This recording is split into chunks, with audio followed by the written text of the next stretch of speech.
Yeah, I know. I've been gone for about 2 years to be exact, right? And yeah, I don't know if I'm gonna continue to do content like this, but I really felt like talking about this because it is really unacceptable. I've been on a KOF brain rot as of late, right? I was just playing KOF 11 and love that game. So far, probably one of the best ones.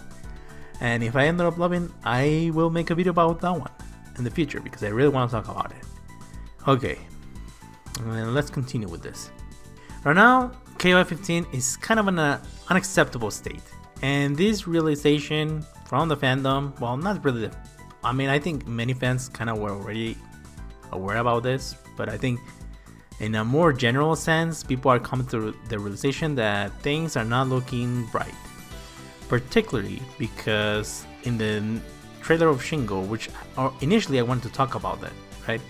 But I kind of had things to do and sort of didn't feel like it. But anyways, two of the characters that are coming from DLC, right? Because after Kim, we're getting two more characters, and then two more characters that have not been revealed that are probably Du-Won and Hinako. But that's not really like a leak or something that I found. Like, it really just seems obvious that it's them. So hopefully it is Hinako because I really miss that girl. Anyways, let's just go back. So basically, Naj and Sylvie Palapala are coming, and now many people are saying, oh my god, SNK is reusing a lot of assets for the DLC, and especially from KOF 14. I'm like, yeah, they've been doing that since the beginning. Well, not quite, but yeah, and Naj is the third character from KOF 14 that is DLC. She's not the first one. That was DLC in that game, and that is DLC in this game. She's the third one. The other ones are Yamasaki and Rock. Literally the same thing, no difference. Well, yeah, there's a few differences. The main reason why people are complaining is because they're from KOF 14. That's the reality. That's the reason why people have a problem with it. That's the main reason why people all of a sudden now have an issue with the reuse of assets on DLC, right? Is because they were from KOF 14, like newcomers. That's it. Because when it was Rock, when it was Yamasaki, when it was when it was Geese and all that, no problem. Hey, even with like Kim, like, yeah, there are some people who say, why is Kim not in the main roster? This is unacceptable that he's DLC. Yes, there are some people who do say that, but generally speaking, it seems like people didn't have a problem as long as they were fan favorites from like the old days. But the moment they become like one of the newer characters is when that point comes to light or whatever. And that is just unacceptable. I just should have called this out since the last season. I mean, it was something that I noticed at first sight, but it's just now that I heard people saying that they're recycling. Technically, I mean, just think about it. Last season, there's only 3 characters in total that are not recycles, right? That just came to be born in 3D for KOF, right? I mean, yeah, technically, I think they weren't like in maximum impact or something like that, but that doesn't matter, right? And those are Jenny, Gato, and Rugal. Everybody else is reused in some capacity. Rock, I just mentioned it. Team Southtown, Billy and Geese were literally in the base roster. KO 14. Awaken Orochi. Most people were actually, I think most people actually agreed with this one with me. They weren't really excited like DLC, but many people were the defense. You cannot have the original Orochi team without their Awakened versions or whatever, right? I'm like, first of all, I don't really think that's true. I feel like most people would rather see a different team and wait until the next entry to see the Awakened forms than having the Awakened forms be sold as DLC, but whatever. But anyways, they still tie in with the topic of recycling because, they're recycling from characters that are already in the roster. And then we have Team Samurai, which, yeah, Nakuru. Oh, Nakuru is another one, just like Geese and Billy. And, Darlie and Hamaru, right? Yeah, they weren't in KOF, but they were still recycled from Samsho, right? It was the same engine, the same everything, right? They just a few tweaks. I mean, of course, they have to rework them to work in this engine because, they don't do combos in their game like that. And this one, they have to learn how to do combos with them and such. So, yeah, I know that there's some work, but they still fit in the same team.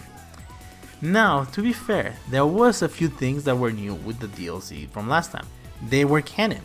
They had endings, like proper endings, like people in the, like, you know, characters in the main roster. They were proper characters. All that's being thrown away because now we're just selling single entries. And these single entries, they don't get endings. They just get like one or two images. I think it's just one with like 2 dialogues. That's it, like 2 voice dialogues, and that's all they get. I mean, yeah, they get like some dialogue with another character, but you know, it's just not enough to make up for it. I wanted to say that Andy Bogart still only has 1 dialogue, and it's that one with Mai. Like even Mai has like 2 more dialogues, so poor guy. I mean, you could just make him talk with Yamasaki, you know, or something, whatever, I don't care. Okay, let's just continue. So yeah, there's just a downgrade. Of course, the more obvious downgrade is the quality. It's literally half, right? 12, 6, literally half. But when you think about it, that's not the only thing that got worse. It's not just the quality, but it's also the frequency in which we get them, right?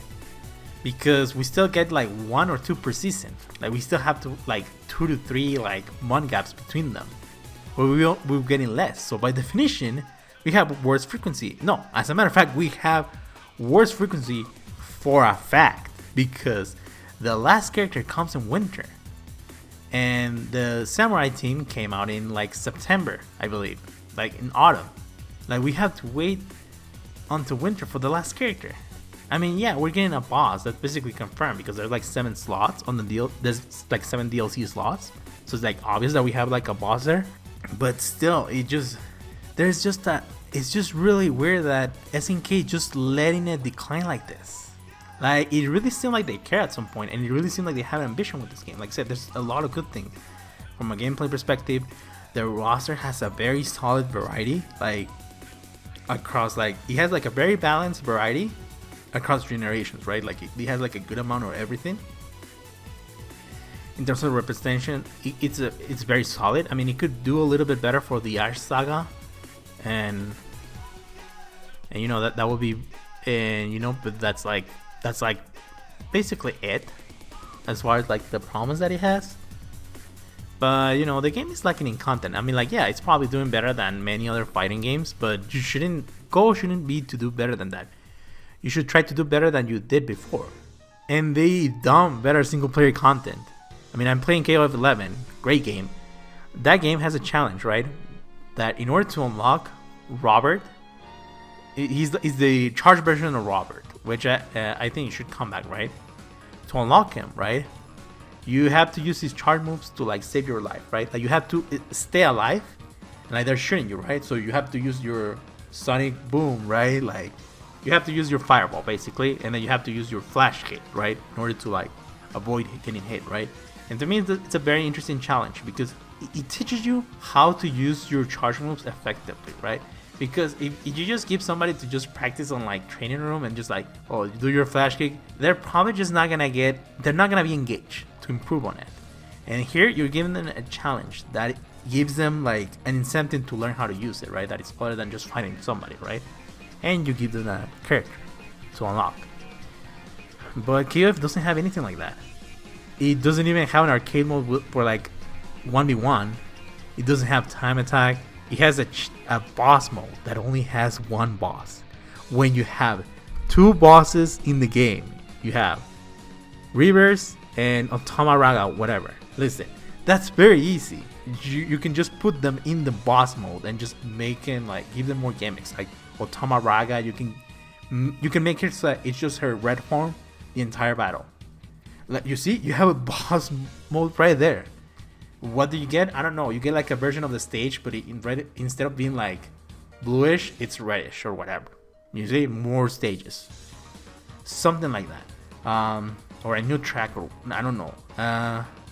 In the case of Reverse, you can just make her playable. I mean, Barrett was playing the last game, so why can't Reverse? I mean, Otoma Raga, yeah, I can understand. I don't think anybody wants that thing to be playable, but Reverse like could totally be playable. You just have to tweak it. I don't know. Maybe she has to like unblockable. Just make that shit blockable, and you can do it. Like you have experience.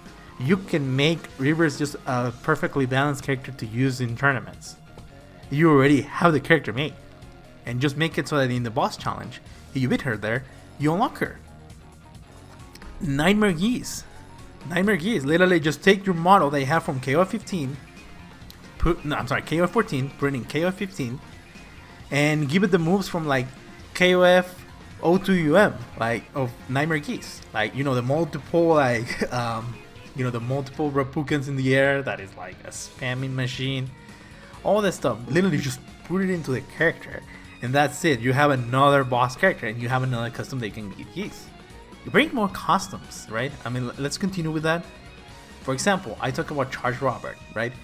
Instead of selling like Charge Robert as DLC and other like EX type of characters, what you can do is you can make them part of the boss challenge, right? EX Robert making a boss, right? Given his like one of the different designs or whatever, and then when you defeat him, you unlock him. Kusanagi, right? You already have the assets, right? You have both Shingo and Kyo. You just have to make the fireball and a few more things, and you have Kusanagi in the game, and you beat him, you unlock him. Same thing. You can even do the same for like Flameless Yori from KOF 13. Like, you can make easy characters, you can add to the mold and give it content, but you don't do it. And I don't understand why you don't do it. Dark Ash, that's another one that is very easy. Like, you don't even need to bring back Genitz or like Genitz, Chrysalid, which you should, but you don't need to do it to make the boss challenge mode more compelling. You can literally use what you already have in the game, but you're not doing it, and that is a huge problem. Like, Street Fighter 6 is coming out this year. It's actually coming out on my birthday, which is really strange. It's like a very weird like coincidence, I guess. And you cannot afford to be just like you. Of course, you have more characters right now, right? You cannot afford to look this weak this year. Like, it's just ridiculous. Like, it just really seems like they give up, and they just want to focus on the next Garou, Mark of the Wolves, and it seems like they want to make Art of Fighting. And based on the interview, the tone of the interview is that if this year fails, no more DLC. It's just ridiculous. You are the one who's letting it die. Yes, I'm not a person who thinks that you need to actively put content in the game to keep it alive, but I'm not even asking for things that you don't have, like an NRS type of story mode, right? I'm just asking for things that you already given us before. And just do it well. Yeah, instead of taking that laziness to like sell it as DLC, just take that laziness to make new bosses like Kusanagi with Kyo and Shingo, Charge Robert, Flameless Yori. I just don't get it. I don't get it. What is wrong with USNK? You can do better than this. I don't want to make it seem like they only done bad things, right? Because they did put rollback netcode, right? They did put a solid amount of variety, like I said, in terms of the gameplay. And even though the graphics are definitely not gonna age well in like 2 years, right? Like, they're already not aging well. Let's be honest. The characters at the very least look way better, right? Like, the girls look pretty. The characters at the very least, they can look cool, even if the graphics are not that good. At the very least, the characters now look cool, right? Cool enough, right? But yeah, I mean, like I said, they definitely try to do things better in many ways, but I don't know, it feels like somebody came in charge and they just pulled a plot. It's very disappointing, man, because I wanted to make this the game where I get better at fighting games, and part of it's been my fault, to be honest. I just haven't been able to like organize, but I just really don't like it that the game seems to be so bare bones now. Now, I don't really see how they can turn it around. You know what? If they confirm this is the last season, then that's gonna make it easier for me, because I actually can make a video of what can they do in the next game, well, what I expect. But as it is right now, I don't really have a lot of hope. But that's just the way it is. Anyways, that's gonna be it. I'm tired. See you guys later. I'm gonna stream this game. Right now you're watching some game that I stream or whatever. And that's gonna be it. Bye.